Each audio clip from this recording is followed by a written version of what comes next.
समस्त ज्योतिष प्रेमी बंधु को मोर अभिनंदन। आमे आज जून 29 तारीख सोमवार विषय आलोचना करिबा। ये दिन पूर्णमी, ये दिन है पूर्णमी आउ ये दिन भगवान देवस्नान पूर्णिमा हेब। देवस्नान करिवे एई पूर्णमी रे देव पूर्ण स्नान करिवे। 108 गरा जल रे पूर्ण स्नान। एते गाधेबे गाधेबे जे गाधेबे ठंडा हो जल बढ़ी पूर्ण स्नान करिवे। ज्येष्ठ पूर्णिमा आम परिवार ज्येष्ठ संतान आमे तार वंदापना कर भगवान को ज्येष्ठ श्रेष्ठ कह जाए तांकरी वंदापना कर। ज्येष्ठ पूर्णिमा स्नान मंडप रे श्री श्री जीव आज गजानन बेश हेबे।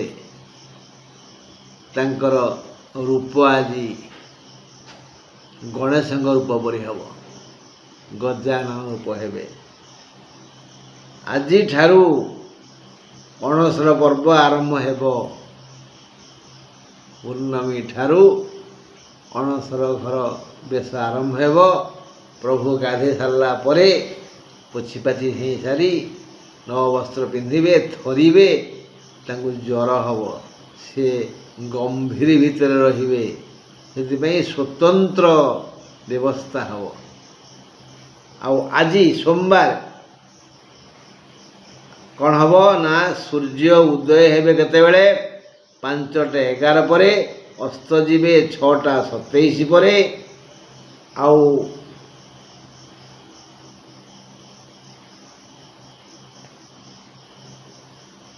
एला कथा है हो। एबे आलोचना करिबा 12 राशि कथा। बंधुगण आपण अवगत हेबे जे देखु देखु दिन सब पड़े जाउछि। खरा दिन गलानी किंतु गरम बढ़ी बढ़ी चलुछि। काहेकि थरे निजको पचारंत कहीं भूकंप रे एते लोग मरीगले, कहीं धक्का होउछि, कहीं वज्रपात होउछि। टिके भाबंतु कौन एथिरे आपणकर दोष नहीं? आमे समस्त अपराधी। आमे न्याय पथरे कई जाऊने, धर्म को डरुने, गुरुजन को सम्मान तो करुने, मुहामुही जवाब दौचे। भावुचे ये संसार रे मु एकमात्र ज्ञानी, मोठू आउ ज्ञानी कहीं नहांती। बाकी जतक रहिले समस्ते मूर्ख, खाली जुक्ति करुचे। तार फलस्वरूप ये दुर्दिन आसुची। मो कथा मु कहली एणिकी आपण का विचार। मेष राशि 29 तारीख सोमवार मेष राशि द्विजा नक्षत्र राति 4:04 ठारू मंद समय आसीब। किछि लोक मुख प्रशंसा करिवे। भाग्याधिप बृहस्पति चतुर्थरे एणु आय अमल साधारण हेब। स्वार्थ आशारे केही केही देह लगा होई रहिबे। आज अशुभ दिन हेतु अपमान भय अछि। सुतरां काहाकू उपदेश दियंतुनी, धनादि मागंतुनी कि काहाकू नेहुरा हुंतुनी, हेले अपमानित हेबे। वृष राशि 29 तारीख सोमवार वृष राशि मृगशिरा नक्षत्र राति 4:04 ठारू भल समय सरीजीव। वृष महिलांकर आज घात चंद्र। अति अशुभ दिन हेतु सावधान। देह असुस्थ हेब। पुराणा रोगी दुरवस्था बढ़ीजीव। जानवाहन समस्या रहिब। दूरयात्रा न कले भल कथारे एपट सेपट कले अपमानित हेबे। आय अमल प्राय हेबनी। यथा समय रे हैराण होइजिवे।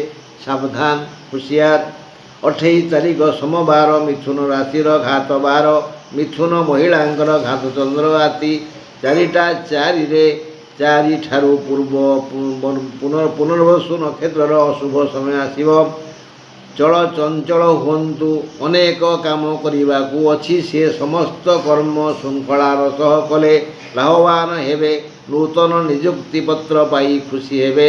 ଆୟ ଅମଳ ବଢ଼ିଯିବ। ଏହା ଜାଣି ମାନସିକ ପ୍ରସ୍ତୁତ ହୋଇଯାଆନ୍ତୁ ଯେ ଯଥା ସମୟରେ ଯଥା ସ୍ଥାନରେ ଯଥୋଚିତ କର୍ମ କରିବି, ହେଲେ ଧନୀ ହେବି, ନହେଲେ ନାହିଁ। 28 ତାରିଖ ସୋମବାର, କର୍କଟ ରାଶି, ଅଶ୍ଳେଷା ନକ୍ଷତ୍ରର ରାତି 4ଟା 4 ଠାରୁ ମନ୍ଦ ସମୟ ଆସିବ। ଚରିତ୍ର ଭେଦରେ ଲୋକ ଅନେକ, ଏଣୁ ଇଚ୍ଛା ବି ଅନେକ। ବିଧାତା ଆଜି ସମସ୍ତଙ୍କୁ ସେମାନଙ୍କର ଇଚ୍ଛା ଅନୁସାରେ ଲାଭ ଦେବେ। ଯାହା ପାଇ କର୍କଟ ଜନତା ଖୁସି ହେବେ ସେ ଲାଭ ବୃତ୍ତିଗତ, ନୂତନ ନିଯୁକ୍ତି, ଭୂମି, ସ୍ୱର୍ଣ୍ଣ, ବର, ବଧୂ, ସନ୍ତାନ, ଗୋରୁ, ଧନ ଧାନ୍ୟ ବା ଅନ୍ୟ କିଛି ହୋଇପାରେ, କିନ୍ତୁ ଲାଭ ହେବ ନିଶ୍ଚିତ। କାହାର ଲାଭ କ'ଣ ହେବ କେବଳ 2 ଜଣ ଜାଣନ୍ତି, ବିଧାତା ଆଉ ବ୍ୟକ୍ତି ସ୍ୱତନ୍ତ୍ର। ସ୍ୱରୋଜଗାରରୁ ଅଧିକ ଲାଭ ପାଇବେ। ସବୁଦିନ କରୁଥିବା ବୃତ୍ତି, ବ୍ୟବସାୟ, ସେବା ପ୍ରଭୃତିରୁ ବି ଲାଭ ହେବ। ଦେହ ମୁଣ୍ଡ ଠିକ୍ ଠାକ୍ ରହିବ ଏବଂ ଶୁଭ ଦିନ। ଏବେ ଆଲୋଚନା କରିବା ସିଂହ ରାଶି। 29 ତାରିଖ ସୋମବାର, ସିଂହ ରାଶି, ପୂର୍ବ ଫାଲ୍ଗୁନୀ ନକ୍ଷତ୍ରର ରାତି 4ଟା 4ରୁ ଅଶୁଭ ସମୟ ଆସିବ। ଆଜି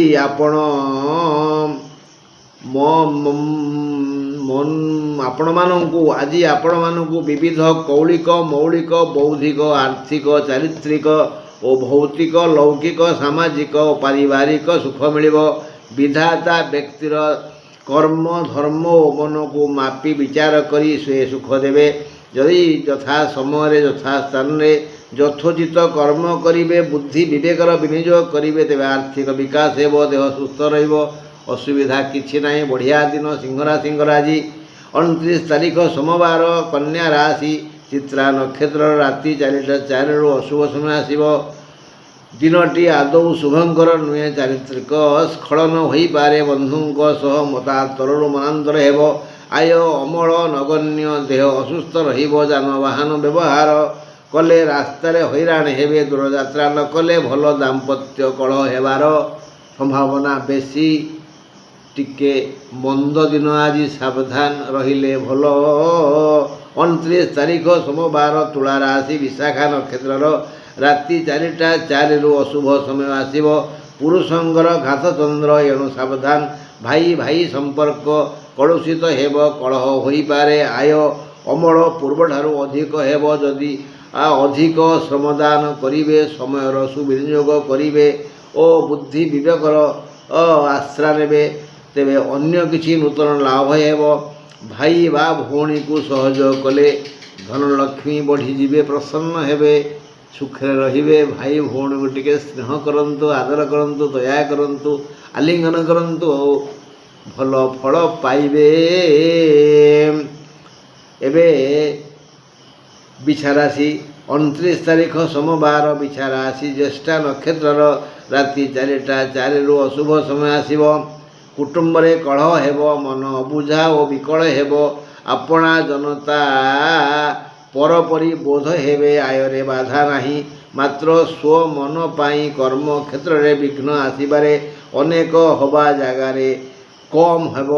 ସବୁ କାମରେ ବାଧା ବନ୍ଧନ ଆସିବ। ଦେହ ସମସ୍ୟା ନାହିଁ, ହେଲେ ଆପଣଙ୍କର କ୍ରୋଧ ହିଁ ଆପଣଙ୍କର ଶତ୍ରୁ ହୋଇ ଆଜି ହଇରାଣ କରିବ। ଧନୁ ରାଶି। 29 ତାରିଖ ସୋମବାର, ଧନୁ ରାଶି, ପୂର୍ବାଷାଢ଼ା ନକ୍ଷତ୍ରର ରାତି 4ଟା 4ରୁ ଅଶୁଭ ସମୟ ଆସିବ। ଆଗ ଆମେ ଶରୀର କଥା ଆଲୋଚନା କରିବା। ଆଗ ଶରୀର, ପରେ ଧର୍ମ, ତାପରେ ଧନ। ଶରୀରମ୍ ଆଦ୍ୟମ୍ ଖଳୁ ଧର୍ମ ସାଧନମ୍, ଏହା ଲେଖା ଅଛି ନା। ଆପଣଙ୍କର ଦେହ, ମନ ଓ ମୁଣ୍ଡ ଆଜି ପୂର୍ଣ୍ଣ ସୁସ୍ଥ ରହିବ। ଦେହକୁ ଅଧିକ ବଳ ଆସିବ। ଲାଗିବ ମୁଁ ହିଁ ଶକ୍ତିବାନ, ମୁଁ ହିଁ ସୁନ୍ଦର, ମୋ ଭଳି ଆଉ କେହି ନାହାନ୍ତି। ପୂର୍ବାପେକ୍ଷା ସୁନ୍ଦର ଦିଶିବେ। ନୂତନ ନିଯୁକ୍ତି ମିଳିଯାଇପାରେ। ନୂଆ ଆୟ ହେବାର ଆଶା ବେଶୀ ଅଛି। ପୁରୁଣା ଆୟ ଅଧିକ ଅମଳ ହେବ। ପ୍ରତିଦିନ କରୁଥିବା ସେବା ବୃତ୍ତି କାର୍ଯ୍ୟରୁ ଅଧିକ ଆୟ ହେବ। ଆୟ ଅମଳରେ ବାଧା ନାହିଁ। କୌଣସି ପ୍ରକାରରେ ଅସୁବିଧା ନାହିଁ। ଭଲ ଦିନ, ଦେହ ମୁଣ୍ଡ ଠିକ୍ ଠାକ୍ ରହିବ। ଯାହା ଚାହିଁବେ ତାହା ପାଇବେ ଯଦି ନ୍ୟାୟରେ ଥିବେ। 29 ତାରିଖ ସୋମବାର, ମକର ରାଶି, ଧନିଷ୍ଠା ନକ୍ଷତ୍ରରେ ରାତି 4ଟା 4ରୁ ଅଶୁଭ ସମୟ ଆସିବ। ସ୍ୱାସ୍ଥ୍ୟ ଉପରେ କୁପ୍ରଭାବ ପଡ଼ିବ। ଅସୁସ୍ଥ ହେବେ। ମନ ଉପରେ ବି କୁପ୍ରଭାବ ପଡ଼ିବ। ଦୁଶ୍ଚିନ୍ତା ବଢ଼ିଯିବ। ଖର୍ଚ୍ଚ କରିବାକୁ ବାଧ୍ୟ ହେବେ। କୌଣସି ସୁଖ ସୁବିଧା ନାହିଁ। ଅନେକ ସମସ୍ୟାର ସମାଧାନ କରି ନ ପାରି ବ୍ୟଥିତ ହେବେ। ସମସ୍ୟା ପରେ ସମସ୍ୟା ଆସି ଆପଣଙ୍କୁ ହଇରାଣ କରିବ। 29 ତାରିଖ ସୋମବାର, କୁମ୍ଭ ରାଶି, ପୁରୁଷଙ୍କର ଘାତଚନ୍ଦ୍ର, ପୂର୍ବଭାଦ୍ର ନକ୍ଷତ୍ରର ରାତି 4ଟା 4ରୁ ଅଶୁଭ ସମୟ ଆରମ୍ଭ ହେବ। ନେଇ ଆଣି ଥୋଇପାରିଲେ ଲୋକେ କହିବେ ବଢ଼ିଆ। ମାନେ ଆପଣ ଆଜି ସବୁ କାମକୁ ନେଇ ଆଣି ଥୋଇପାରିବା କଥା। କାରଣ ଅକସ୍ମାତ୍ ଏତେ ଲାଭ ହେବ, ଏତେ ସୁଖ ଆସିଯିବ ଯେ ଆପଣ କ'ଣ କରିବେ, କିଛି କରିପାରିବେ ନାହିଁ। ସେଥିପାଇଁ କୁହାଗଲା ନେଇ ଆଣି ଥୋଇପାରିଲେ ଲୋକ କହିବେ ଭଲ। ସେହିପରି ଏକ ଭଲ ଦିନ ଆସିଛି। ନେଇ ଆଣି ଥୋଇବା କାମ ଆପଣଙ୍କର। ଲୋକ ସମ୍ପର୍କ ଭଲ ରହିବ।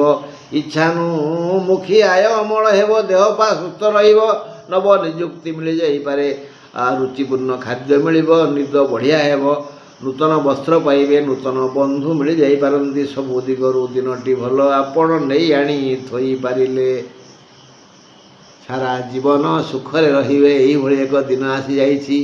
ମୀନ ରାଶି, 29 ତାରିଖ ସୋମବାର, ମୀନ ରାଶି, ରେବତୀ ନକ୍ଷତ୍ରର ରାତି 4ଟା 4ଠାରୁ ମନ୍ଦ ସମୟ ଆସିବ। କର୍ମ କରିବ ନାନା ମତେ ଫଳିବ କର୍ମର ଆୟତେ। ଶ୍ରୀମଦ୍ ଭାଗବତରେ ଜଗନ୍ନାଥ ଦାସ ଲେଖିଛନ୍ତି ଏଇଟା ନା। ଆମେ କର୍ମ କରିବା, ଫଳ ଆଶା କରିବାନି। ଗୀତାରେ କୁହାଗଲା କର୍ମଣ୍ୟେବାଧିକାରସ୍ତେ ମା ଫଳେଷୁ କଦାଚନ। ଏହିପରି ଏକ କର୍ମଚଞ୍ଚଳ ଦିନ ଉପଗତ ହୋଇଛି। ଭାବି ଚିନ୍ତି ବିଚାର ବିମର୍ଶ କରି ତୁମର ଦୈନନ୍ଦିନ ବୃତ୍ତି, ବ୍ୟବସାୟ, ସେବା ଆଦି କରି ଚାଲନ୍ତୁ। ଲାଭ ବଢ଼ିଆ ହେବ। ମନ ପ୍ରଫୁଲ୍ଲ ରହିବ। ମନେ ରଖିବେ ଗାଈ ମୁହଁରେ କ୍ଷୀର। ମାନେ ଗାଈକି ଖାଇବାକୁ ଦେବେ। ତା ପେଟ ଗୋଲ କଲେ ତା ପହ୍ନାରୁ କ୍ଷୀର ଝରିବ। ଗାଈ ମୁହଁରେ କ୍ଷୀର। ଠିଆ ହିଁ ବୁଣିଥିଲେ ବସିକରି ଖାଇ। ଏ ଦୁଇଟା ଧାଡ଼ି ମନେ ରଖିବେ। ପରିଶ୍ରମ କରନ୍ତୁ ଯଥା ସମୟରେ ଯଥା ସ୍ଥାନରେ।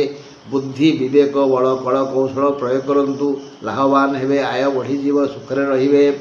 କର୍ମ ଯଦି ଠିକ୍ ଠାକ୍, ତେବେ ଆୟ ଅମଳ ବି ଯଥେଷ୍ଟ ହେବ। କର୍ମ କରିବା ଆମେ ଫଳ ଦେବେ ସେ। ବନ୍ଧୁ ଆଜି ଏତିକି ରହିଲି। ନମସ୍କାର।